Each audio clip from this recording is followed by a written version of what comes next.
பெண்ணாரகத்து வணிகர் குலத்தில் கலிக்கம்பர் என்று ஒருவர் அவதாரம் செய்தார். பொதுவாக அவருடைய பணி என்ன என்று கேட்டால், அந்த இறைவனுடைய பெயர் தூங்கா மாடத்து இறைவன்.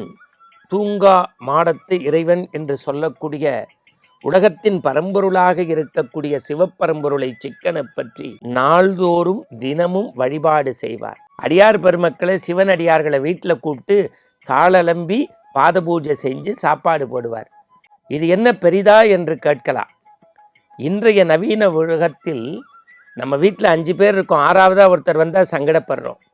அதுவும் 2 விருந்தினர் வந்து 2 நாள் கூட தங்கிட்டாங்கன்னா ஒருத்தருக்கு ஒருத்தர் முகம் பார்த்துக்கிறோம். 4 நாளில் அவங்க திரும்பலைன்னா சண்டை மண்டை உடையுது. இது இயல்பு. இந்த திருக்கால் ஏன் அடம்புதல், இதை கொஞ்சம் நீங்கள் சிந்திக்கணும். இப்போ நம்ம வீட்டில் முன்னோர்களுக்கு திதி கொடுப்போம், சிரார்த்தம்னு. அதில் இறைவனுக்கு பூஜை செய்து முன்னோர்களுக்கு வழிபாடு நிகழ்த்தி ஆச்சாரிய பெருமக்கள் அந்தனர் பெருமக்களுக்கு உணவருந்துகின்ற போது காலை சுத்தம் செய்து பாத பூஜை செய்து தான் எடை போட்டு சாப்பாடு செய்வோம். ஏனென்றால் அவர்கள் இறைவனுக்கு சமமானவர்கள். அவர்கள் எவ்வளவு பெரிய செல்வந்தராக அரசனாக இருந்தாலும் அடியார்களை திரு அமுதுக்கு அழைக்கின்ற போது பாத பூஜை செய்வது என்பது மரபு.